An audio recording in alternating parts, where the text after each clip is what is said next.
ऐश उठता है और कहता है, मुझे प्रोफेसर ओक के लैब में जाना था, जल्दी चलना पड़ेगा तैयार होके। और तैयार होके ऐश आ जाता है प्रोफेसर ओक के लैब में। ऐश प्रोफेसर ओक से पूछता है, सर ओक, आपने मुझे क्यों बुलाया? मैं तो वर्ल्ड चैंपियन बनने के बाद एक पोकेमॉन मास्टर बन गया था ना प्रोफेसर ओक। प्रोफेसर ओक कहते हैं, हाँ ऐश, तुम वर्ल्ड चैंपियन बने हो, पर अभी तुम पोकेमॉन मास्टर नहीं बने। तुम्हें अभी बहुत जर्नी करनी पड़ेगी अपने पोकेमॉन मास्टर बनने के लिए। हाँ ऐश, मैंने तुम्हें इसलिए बुलाया था कि पोकेमॉन वर्ल्ड मास्टर चैंपियनशिप चालू हो गई है और इसको डिफीट करने के बाद, इसके चैंपियन बनने के बाद तुम बन जाओगे पोकेमॉन मास्टर। इसके लिए तुम्हें 3 क्राइटेरिया पूरी करनी पड़ेंगी, तभी तुम उसमें पार्टिसिपेट कर सकते हो। ऐश पूछता है, प्रोफेसर ओक, वो 3 क्राइटेरिया क्या है? ऐश, इस चैंपियनशिप की पहली क्राइटेरिया ये है कि तुम्हें सारे रीजन के चैंपियंस को डिफीट करना पड़ेगा।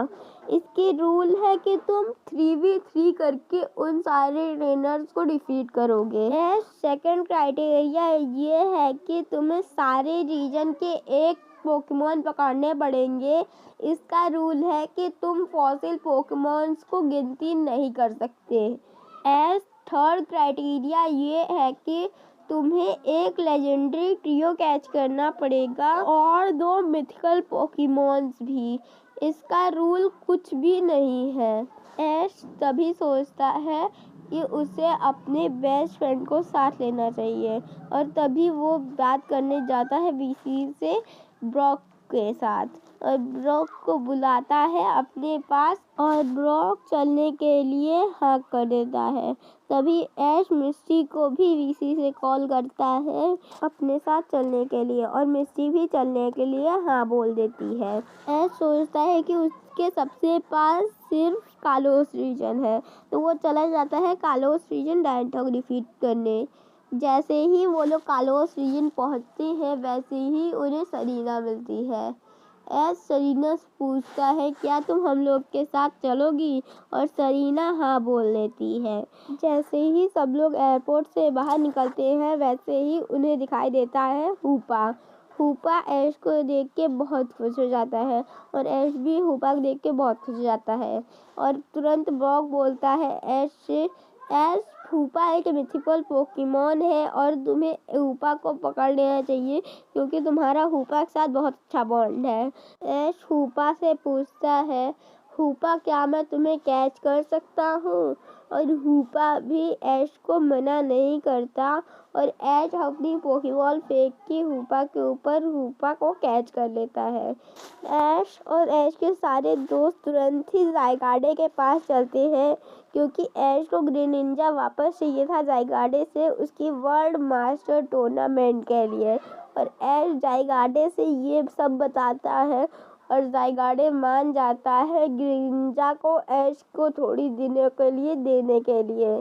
ग्रेनिंजा ऐश से मिलकर दोबारा बहुत खुश होता है और ऐश तुरंत ही जाता है डायनाथॉक को चैलेंज करने के लिए एक 3v3 बैटल। ऐश डायनाथॉक के पास पहुंचते ही चैलेंज कर देता है एक 3v3 बैटल के लिए और डायनाथॉक एक्सेप्ट कर लेती है 3v3 बैटल। ऐश अपनी पोकेबॉल को फेंकता है और उसमें से निकलता है उसका चारेज़ार्ड और डायनाथॉक अपना पोकेबॉल फेंकती है और उसमें से निकलता है उसका हाउलूचा।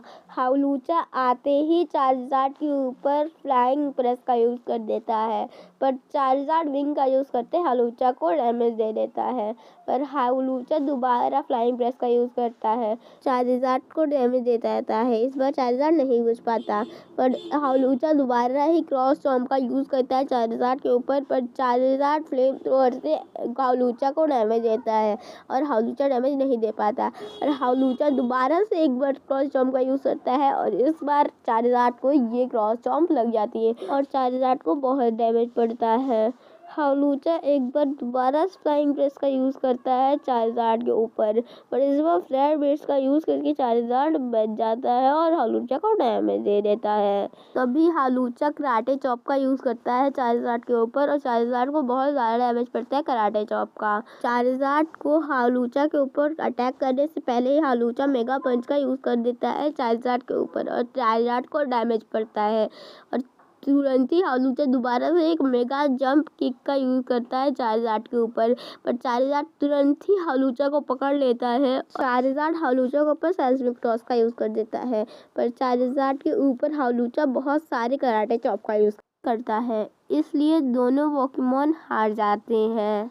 ऐश अपना पोकेबॉल निकालता है और उसमें से निकलता है उसका इन्फर्नेप और डायंथा अपनी पोकेबॉल निकालती है और उसमें से निकलती है उसकी गार्डेवॉर और गार्डेवॉर के आते ही डायंथा उस पर मेगा एवोल्यूशन का यूज़ कर देती है और गार्डेवॉर मेगा एवॉल्व हो जाती है। गार्डेवॉर के मेगा एवॉल्व होते ही इन्फर्नेप उस पर फ्लेयर ब्लेड्स का यूज़ करता है। गार्डेवॉर उस पर डार्क पल्स का यूज़ करती है, पर डार्क पल्स को फोड़ते हुए गार्डेवॉर को डैमेज देता है इन्फर्नेप, पर गार्डेवॉर उस पर मून ब्लास्ट का यूज़ करती है और मून ब्लास्ट की वजह से गार्डेवॉर डैमेज देती है इन्फर्नेप को और दोबारा से इन्फर्नेप के ऊपर मून ब्लास्ट का यूज़ कर देती है गार्डेवॉर। गार्डेवॉर दोबारा डैमेज दे देती है इन्फर्नेप, पर इस बार इन्फर्नेप गार्डेवॉर के ऊपर फ्लेम वेल का यूज़ करता है, पर इस बार भी गार्डेवॉर साइको कट का यूज़ करके गार्डेवॉर डैमेज दे देती है इन्फर्नेप को और इन्फर्नेप गार्डेवॉर को डैमेज नहीं दे पाता और दोबारा से डार्क पल्स का यूज़ करती है गार्डेवॉर इन्फर्नेप के ऊपर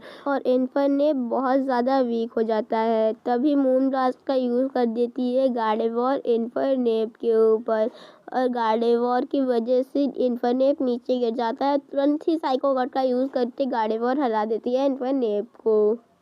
ऐश अपना लास्ट पोकेबॉल निकालता है और उसमें निकलता है उसका ग्रेनिंजा। डायंथा गार्डेवॉर को वापस बुला के अपना एक और पोकेबॉल फेंकती है और उसमें निकलती है उसकी अरूरस। इस वीडियो में बस इतना ही था। अगर वीडियो अच्छी लगे तो वीडियो को लाइक कर दीजिए, चैनल को सब्सक्राइब कर दीजिए और वीडियो को शेयर भी कर दीजिए। आज का लाइक गोल है 10 लाइक का। मिलते किसी और नई वीडियो में। सी यू अगेन, बाय बाय।